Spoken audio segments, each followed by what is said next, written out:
on India's glorious heritage and culture. Professor Ramaswamy is currently Director of Cartman, an NGO engaged in research and campaign on animal welfare, environment, ecology, rural development, appropriate technology, and subjects related to animals and sustainable development.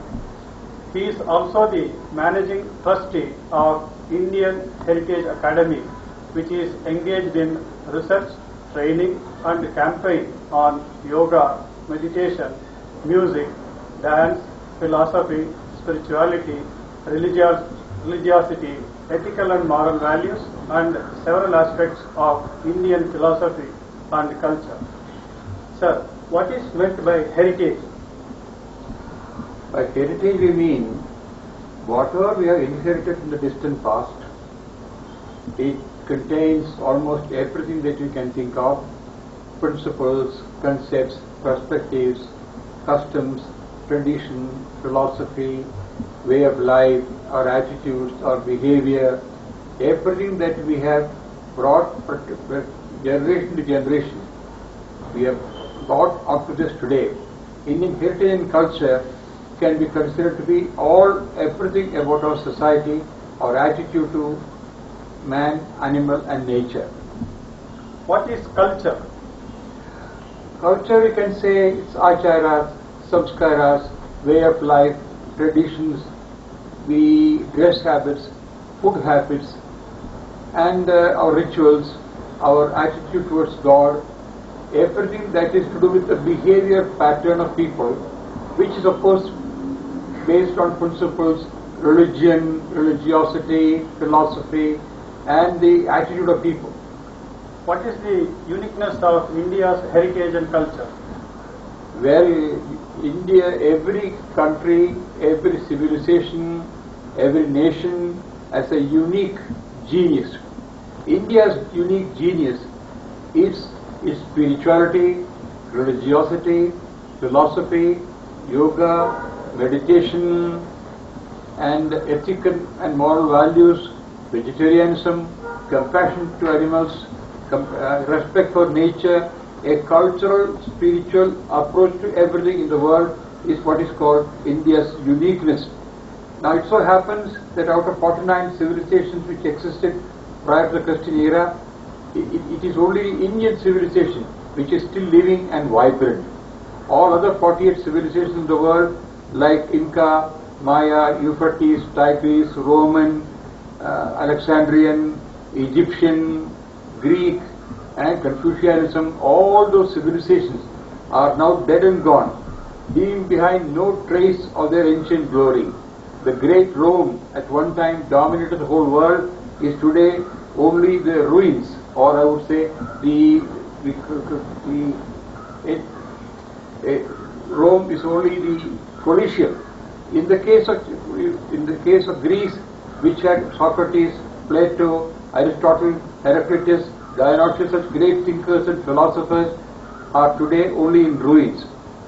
Go to Egypt, you'll only find the pyramids in Egypt, while as in India, all those what was true 5,000 years ago is still valid, relevant, and also brilliant and vital. That's why the greatest uniqueness of Indian civilization is that it has withstood the ravages of time, onslaughts by invaders, cultural onslaught for 5,000 long years. It is believed that the Indian mythology, Indian chronology, started in 3102 BC, that the Kali Yuga started on 17th February on a Thursday evening. Now, how Gayatri was recited in those days, how parents were respected, how man-animal relationship was still fostered, how husband and wife, a Dampatya, everything what was relevant at that time is still relevant today. This has become possible in spite of 69 invasions. India was invaded 69 times. India was ruled over by Muslim conquerors for 800 years. India was ruled over by British for 200 years. There are so many cultural and physical attacks on India. In spite of all this, India was able to retain her culture and civilization and is still living and vibrant. There are many reasons for this. India's concepts are unique and glorious. For instance, now we are the first civilization in the world to say that let noble thoughts come from everywhere. Ano Bhadraha Kardavo Yandu Vishadaha.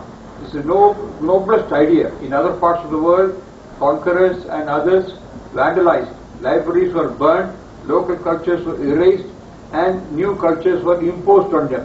Whereas India even now believes that all cultures have something to give and noble thoughts come from everywhere. Even Gandhiji said that I keep my doors and windows open so that all thoughts around the world may come to my room, but I will not be swept off the ground. The other great idea of India is the fact that we said Vasudhaiva Kudumbakam, that means the whole world is our family. Yet another uniqueness of our culture is that we accept all religions as true. All religions are different parts of the same Godhood. It is a beautiful Sanskrit slogan which means like water from the sky falls on Mother Earth and then takes river to rivulets, streams and rivers, ultimately reaches the ocean. In the same way, whatever way we pray, to whomsoever way we pray, whatever the name and form, Nama Rupa, all prostrations, all prayers reach the same God. Akashat padidam toyam yatha gacchati sagaram sarvadeva namaskaraha ishwaram pratigacchati. We are the first people to say such a great idea, and we respect the prophets and the teachings of great men like Jesus, Prophet Muhammad, Confucius, Lao Tse, Zoroaster, the Sufi saints of India. To everybody, Indians have always given respect. We ought to went such an extent that when Jews who were sent out of their own country, they had no place to go. They came to India, to the Cochin. They came, and the Maharaja of Cochin not only welcomed them, but also gave them a worship center. The Bhagavad Kshetra was divided into two, one for prayers for the Jews and the other for religion for Hindus. When St. Thomas came to India, he was welcomed and he was given all facilities and opportunities to preach their religion. In the same way, Parsis were driven out of Iran, and Parsis had no place to go. They all came to India. The only group of Parsis who are now existing in the world are now in Bombay and in different parts of the country. Thus we showed that we are open to all cultures, all concepts, all principles. Lord Buddha, the compassionate incarnate, was born in India, and his concept, Mahavira's concept of ahimsa, spread all over the world. We are the only culture where 30% of people are vegetarian. A great concept of ahimsa was born in India. Even today, that Buddha's teaching and Mahavira's teaching are spreading all over the world. We gave to the whole world the concept of ahimsa, non-violence, and we also talked about dharma, the righteous conduct. In that way, very, very many concepts and ideals have been given by India to other parts of the world.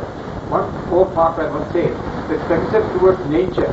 The whole world is now suffering, mainly because of pollution, environmental pollution, water is polluted, soil erosion is taking place, global warming is taking place, many parts of the world are becoming desert, and topsoil is being swept away, all because man's greed, over and above his needs, is exploiting earth as an exploitation of the natural resources is the concept which is going on all over the world. So recently there has been some idea that if you go on growing, expanding, consuming so much, the world will become unfit or life cannot be sustained. But India's approach towards nature and her endowments have always been a spiritual endeavor, a cultural endeavor, a concept of reverence, respect for all nature's endowments. For instance, now we consider not for exploitation, but as our own brother, and we consider also children of Mother Earth. So there are so many slokas in the Atharva Veda saying that, "O Mother, we are your children. Please bless us. We will not hurt you." There's a lovely stanza which says, "O Mother, we are walking on you. We may hurt you. Please forgive us, Mother." Prithvi tvaya drida loka Devi tvam vitna drida tvam chadare mam Devi pavitram kuryasanam. I'm walking on you. I'm sitting on you. Make me auspicious. Samudravasane Devi Parvadastara Mandale Devatni Namastubhyam Padasparsham Kshamaswame Mother, I'm walking on you, I may hurt you, please forgive me. Similarly, none of us can live more than 2 minutes without air. And our concept of air, when the whole world is being polluted, including the rivers of India, Ganga, Yamuna, everything is polluted. Yet our concept towards Vayu has always been a spiritual endeavor. We say, Namo Brahmane, Namaste Vayo, Tvameva Pratyaksham Brahmasi, Tvameva Pratyaksham Brahma Vadishyami. What will I do? Mother, air, Satyam Vadishyami, Hridam Vadishyami. Similarly, next to air, our requirement is our mother, our God is considered to be water. Our concept of water is Apovāidagam sarvam vishva bodhanyavaha, or Ganga Yamune Chaiva Godavari Saraswati Kaveri Narmade Sindho Yelesmin Sannidhim Kuru. So we consider all our rivers as our brothers, sisters if you like, or our own mother if you like. Similarly, third requirement for our culture has been a value for our culture has been attitude towards plant life. All of us are children of plant life. Our anna, our body is made of plant life, that is food grains, vegetables, fruits, herbs and so on. So we don't consider them as inanimate objects. We consider this as a great blessing and therefore we give our tributes to plant life.